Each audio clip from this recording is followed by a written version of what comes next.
Hi friends, welcome to my YouTube channel. I am your host Indrani.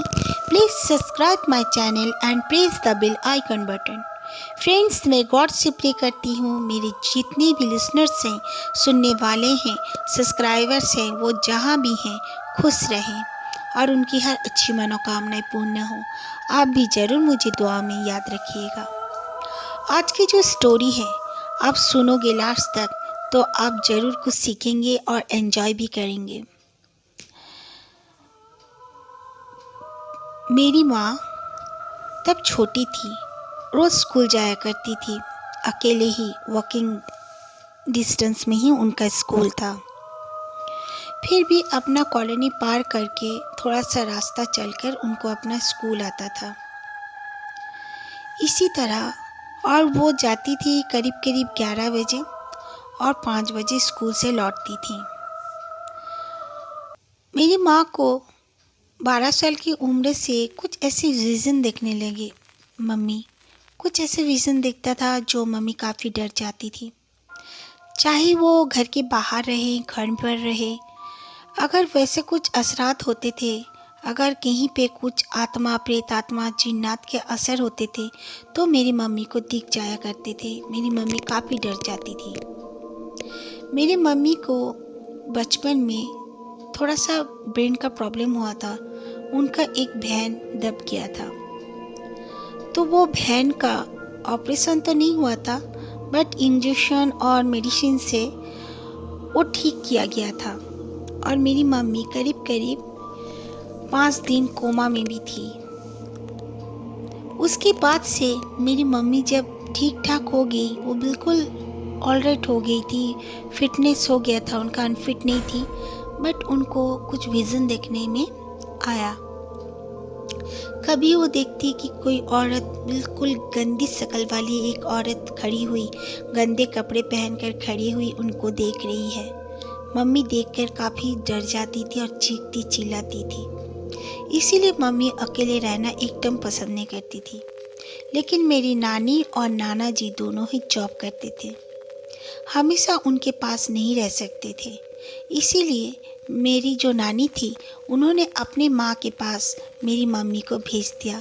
मेरी mummy मेरे नाना नानी की एक ही बेटी थी और मेरी मम्मी का एक भाई है, तो उनको भेज दिया गया उनके नाना नानी के पास। वो नाना नानी के पास चली गई। वहाँ पर भी स्कूल उनका वॉकिंग डिस्टेंस में ही था, लेकिन थोड़ा दूर ही था। वो ज़्यादा किसी से बात नहीं करती थी, मिलती जुलती नहीं थी और घुलना मिलना भी उनका अभी तक नेचर नहीं है। वो ज़्यादा अकेले रहना, पेंटिंग्स करना, गाना गाना मेरी मॉम पसंद करती है। वो अपने नाना नानी के घर से जब स्कूल जाया करती थी, उस बीच में एक बहुत बड़ा सा घर आता था, जो कि 2 स्टोरीज का फ्लैट था, वो बिल्डिंग था। तो मेरी मम्मी को ग्राउंड फ्लोर में एक औरत खड़ी हुई दिखाई देती थी जब वो जाती थी स्कूल। आती भी थी तो उसी तरह वो औरत वहाँ पर खड़ी दिखती थी। करीब 5 से 6 दिन जब हो गए मेरी मम्मी स्कूल आना जाना करती थी, तो उस औरत ने एक बार मेरी मम्मी को नाम से ही मम्मी को कॉल किया। मम्मी ने सोचा ये लेडी मेरी नाम कैसे जान सकती है, मैंने तो कभी इसको बताया नहीं है, और फिर मैं यहाँ पर बिल्कुल नई आई हुई हूँ। मैंने नाना नानी के घर पर भी इसे कभी आते देखा नहीं, फिर इसने मेरा नाम लेकर कैसे बुलाया। फिर वो औरत हाथों के इशारे से मम्मी को बुलाने लगी। मम्मी गई। जाने के बाद कहा, हाँ बोलिए क्या बात है। तो वो औरत बोलने लगी, तुम बहुत अच्छी लगती हो मुझे। तो मम्मी ने झट से पूछ दिया कि आप मेरा नाम कैसे जानती हो आंटी, मैंने तो कभी आपको अपना नाम नहीं बताया है। तो बोले, तो क्या हुआ, तुम आना जाना करती हो, मैं जान गई हूँ तुम्हारा नाम। बोले, यहाँ पे तो किसी से मेरी अभी तक दोस्ती नहीं हुई है। कोई बात नहीं बेटा, वो औरत बोली, चलो मेरे घर चलो, मैं तुम्हें मिल्क शेक पिलाऊंगी। मम्मी ने कहा, नहीं अब मेरा स्कूल छुट्टी हुआ है, मुझे घर जाना है, नहीं तो नाना नानी फिक्र करेंगे। तो बोलने लगी, हाँ तुम्हारे नाना नानी के पास तुम रहती हो है ना, और तुम्हारे मम्मी पापा कैसे हैं, और वो जो दिल्ली में रहते हैं। तो मम्मी काफ़ी चौंक गई कि ये कैसे बोल सकती है कि मेरे मम्मी पापा दिल्ली में रहते हैं। फिर मम्मी ने कहा फिर कभी आऊँगी बोलकर मम्मी घर आ गई। और आने के बाद से मम्मी को कुछ अच्छा नहीं लग रहा था। उसके दूसरे दिन फिर से मेरी मम्मी जाने लगी तो वो औरत फिर से मम्मी को बुलाई। तो मम्मी खड़ी होकर उनसे बातें करने लगी। तो सामने से एक औरत आ रही थी। वो भी बुज़ुर्ग इंसान थी, बुज़ुर्ग औरत थी। तो आकर इधर उधर देखी, फिर मेरी मम्मी को बोली कि यहाँ पे क्या कर रही है खड़ी खड़ी? तो स्कूल जा रही है ना बेटा? तो मम्मी ने कहा हाँ आंटी। तो यहाँ पर क्यों खड़ी हुई है? यहाँ पर खड़ी मत हो, जा अपना स्कूल चली जा। तो ये जो मुझे आंटी ने बुलाया ना इसीलिए। तो औरत बोलने लगी कहाँ आंटी? कौन आंटी? यहाँ पर कोई नहीं रहता। थोड़ा सा चिढ़ गई और बोली यहाँ पर कभी मत खड़ी होना, जाओ। तो मेरी मम्मी स्कूल चली गई। स्कूल से जब रिटर्न आ रही थी, मेरी मम्मी ने देखा वो औरत खड़ी है और उसकी शक्ल जैसे बिल्कुल चेंज हो चुका था। उसकी आंखें भी बड़ी बड़ी और काली काली नज़र आ रही थी। उसके बाल बिखरे हुए थे, पहले जैसा वो बिल्कुल नहीं लग रही थी, भयानक टाइप की दिख रही थी। मेरी मम्मी डर गई और मेरी मम्मी समझ गई कि ये ज़रूर कोई दूसरी चीज़ है, ये कभी भी इंसान नहीं हो सकती, इसीलिए मम्मी को दिख रही है बार बार इसी तरह। तो मम्मी घर चली आई। आने के बाद मम्मी का तबीयत बहुत ख़राब हो गया। नाना नानी को उसने कहा, मम्मी ने कहा कि मुझे ऐसे ऐसे दिखता है। तो नाना जी ने कहा ठीक है, कल से मैं तुझे स्कूल छोड़ने जाऊंगा और तुझे लेकर भी चला आऊँगा। वॉकिंग डिस्टेंस पे ही था और मेरे नाना जी का एक दुकान भी था मार्केट प्लेस में। तो नाना जी दुकान जाने के समय में मम्मी को स्कूल छोड़ दिए और फिर आने के समय में कहा था कि लेके आ जाऊंगा।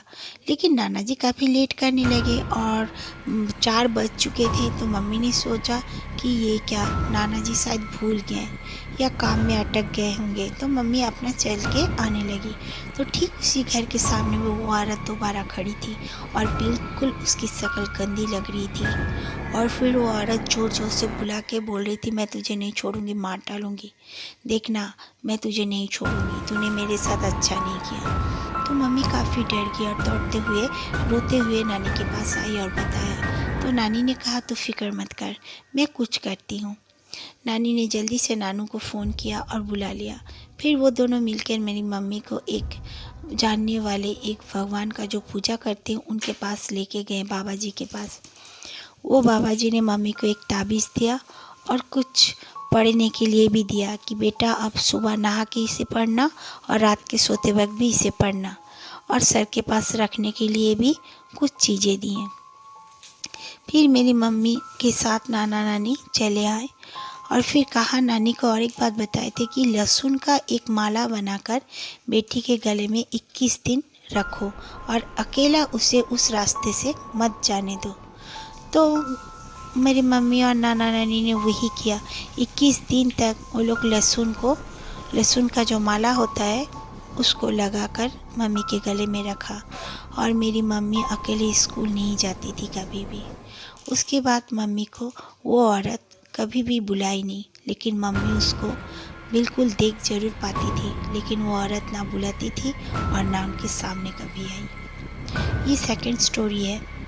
ये सेकंड स्टोरी जो है निर्मल नाम के एक लड़की ने हमारे साथ शेयर किया है। निर्मल बताती हैं कि उनकी दादी जब गुजर गईं तो उनको बहुत दुख हुआ था, क्योंकि उनकी दादी बहुत अच्छी दोस्त हुआ करती थी। इसी तरह एक दिन की बात है, निर्मल अपने दादी के रूम में सोई हुई थी उनके मरने के करीब करीब 2 महीने बाद। तो निर्मल देखती हैं कि उस अचानक से उनका नींद जब टूट गया तब दोपहर का समय था और उनका दादी का कमरा काफ़ी अंधेरा टाइप का होता था, उनके दादा दादी का कमरा। और फिर वो कमरे में एसी लगा हुआ था तो बिल्कुल सब ब्लॉक ही थे और अंधेरा लगता था। वो एक मास्टर बेडरूम हुआ करता था। तो उनके दादी गुजर जाने के 2 महीने बाद वो अपने चाचा के पास चले गए थे, मतलब निर्मल की चाचा के पास, अपने छोटे बेटे के पास गए हुए थे उनका दादाजी। तो निर्मल उसे ही सो गई वहाँ पर। तो देखती है उनकी दादी बिल्कुल ड्रेसिंग टेबल के पास बैठी हुई हैं और निर्मल को देख के मुस्कुरा रही हैं। निर्मल काफ़ी डर गई क्योंकि उनकी दादी मर चुकी थी। वो दौड़ते हुए नीचे आई, अपनी मम्मी को बताई। तो उनके मम्मी ने कहा दादी का रूम है इसीलिए तुझे भ्रम हुआ होगा। फिर शाम के समय में उनकी मम्मी जब चाय बनाने गई तो उसकी मम्मी को फिर से वो दादी दिखी। वो जैसे चाय बनाती थी और फिर चम्मच से उनको चीनी घोलना तो एक एक बार की आदत थी, तो उन्होंने उसी तरह चम्मच से चीनी घोलते हुए उसके मम्मी ने अपने सास को देखा और काफ़ी डर गई। फिर वो दौड़ते हुए बाहर आ गई और अपने हस्बैंड से कहा। ऐसे उन लोग के साथ बहुत बार होने लगा। माँ तुलसी का एक टॉप था, वहाँ तुलसी पौधा लगा हुआ था। उनकी दादी रोज़ धूप दीप दे के पूजा किया करती थी, भोर समय में उठ के या शाम के समय में या सुबह 10 बजे। उसी तरह वो भोर के समय में और शाम के समय में वो माँ तुलसी के पास ज़रूर दिख जाती थी। उनके दादाजी भी आ चुके थे। वो कभी कभी गर्मी का मौसम था तो वो फोल्डिंग बेड बिछाकर वहाँ पर लेट जाया करते थे। ऐसे ही शाम के समय में अंधेरा अंधेरा हो गया है, डिनर तब तक नहीं हुए रहता था, तो वो सोए हुए हैं। वो देख रहे हैं सब कोई, मतलब निर्मल, उसकी मम्मी, उसके जो भाई थे, वो लोग बैठे हुए हैं टीवी लॉन्च में। उससे खिड़की से उनका वो बरामदा बिल्कुल दिखता है और वो बरामदा थोड़ा ऊंचा टाइप का भी था। उनके दादाजी सोए हुए हैं और उनके दादाजी के आसपास टहल रही है उनकी दादी, जैसे पहले क्या करती थी, बिल्कुल मरने के बाद भी वैसे कर रही थी। उनकी मम्मी तो बहुत ही डर गई, जो ऐसे मम्मी हमेशा दिख रही है। कभी दोपहर के समय तक उसकी मम्मी जा रही है कपड़ा लेने के लिए, सीढ़ियों में जस्ट पैर दी है तो देखी उनका सास उनसे पहले चढ़ के छत में चली गई। उनको जाने को और साहस नहीं हो पाता था। फिर उन लोगों ने जब एक पंडित से कहा कि ऐसे ऐसे हो रहा है हमारे घर में, सासू माँ ऐसे ऐसे कर रही है, क्यों, थोड़ा पता कीजिए। तो पंडित जी ने जब पता किया तो उनकी सासू माँ के मतलब उनके बात ही पंडित जी ने इन लोगों से शेयर किया कि उनकी जो सास थी वो मरने से पहले अपने बच्चों से, अपने पति से कुछ कहकर गई थी कि मैं मर जाने से एक माँ बगुलामुखी का मंदिर है, वहाँ पूजा स्टार्ट करना, और फिर एक माँ घटोत्कच जी का मंदिर में और एक माँ नाथलदाई की मंदिर में, ये पूजा आप लोग जरूर दे देना। पर उनके बच्चे और पति शायद भूल गए होंगे। पंडित जी ने जब कहा तो उनके जो ससुर थे उन्होंने कहा हाँ, वो मुझे भी बताई थी और उसने लिख कर भी मुझे दे के रखी है। तो पंडित जी ने कहा तो आपको तो करना चाहिए। तो बोले हाँ, 1 साल होने तो दीजिए उनका मृत्यु का, उसके बाद हम लोग पूजा दे देंगे ज़रूर, क्यों नहीं देंगे। 1 साल होने के बाद भी वो लोग पूजा देने के लिए सोच ही लिए। और बाय द वे निर्मल बताती हैं कि दादी तो रोज़ पूजा ना होने के पहले से तो दिखती तो थी। वो बाबा जी आकर पूछ लिए, सब कुछ हो चुका, सब कोई जान गए कि इसलिए भटक रही है दादी, लेकिन फिर भी उनका दादी भटकना नहीं छोड़ी थी। वो आए दिन किसी न किसी को दिख जाती थी। वो भले ही किसी से कुछ कहती नहीं थी, किसी को कुछ करती नहीं थी, मुस्कुराती थी और दूसरे जगह जाके जैसे गायब हो जाती थी। फिर भी एक डर लगता था, शरीर में सिहरन देता था कि ये तो अभी हम लोग की दादी जिंदा नहीं है सोचकर। अपने पति को भी दिखती थी और जब तक उनका दादाजी जिंदा थे, निर्मल बताते हैं, जब तक उनके दादाजी इस दुनिया में जीवित थे तब तक उनकी दादी दिखती थी। उनके दादाजी जिस दिन गुजर गए उसके बाद से उसकी दादी दिखना बिल्कुल बंद हो गया और कभी नहीं दिखी। ओके, थैंक यू फ्रेंड्स, आप लोगों ने मेरे साथ अपनी स्टोरी शेयर किया, मेरे लिसनर्स को भी ज़रूर अच्छी लगेगी। और बाय द वे लिसनर्स, जो लोग मेरे साथ अपना स्टोरी शेयर करना चाहते हैं मेरे कमेंट बॉक्स में भी शौक से कर सकते हैं। मैं सबके साथ ज़रूर से ज़रूर शेयर करूँगी। और फिर अगर आप लोग चाहेंगे कि आपका नाम ऑन एयर ना करूँ तो मैं ऑन एयर भी नहीं करूँगी। ओके।